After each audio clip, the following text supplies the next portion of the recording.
Poďme zistiť, aký najškarečší Rolls-Royce sa dá nakonfigurovať. Vybral som si Ghost Series 2, lebo vyzerá po piči. A rovno pozriem farbu laku exteriéru. Z týchto štandardných farieb všetko vyzerá dobre.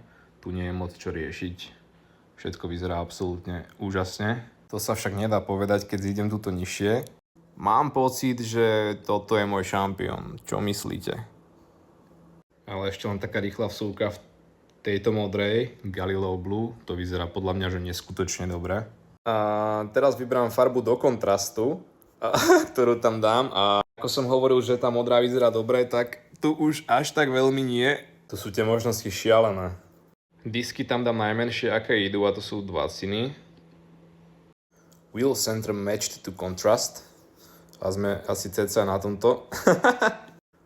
A Spirit of Ecstasy, tu dáme zlatu. Nech sa tam pekne vyjíma. Presne takto.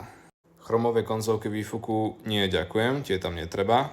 A tým sa presúvame do interiéru. Neviem sa tak úplne rozhodnúť, či vyzerá horšie žltá alebo ružová, ale zatiaľ tam nechám ružovú.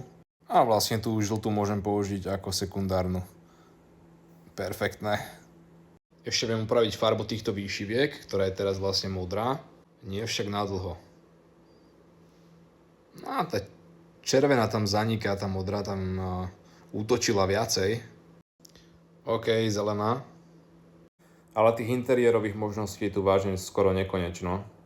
Farba volantu asi môže zostať modrá, tá tam veľmi nepekne zapadá, čo spĺňa svoj účel. A výsledok vyzerá nejako takto. Ešte spredu. Paráda.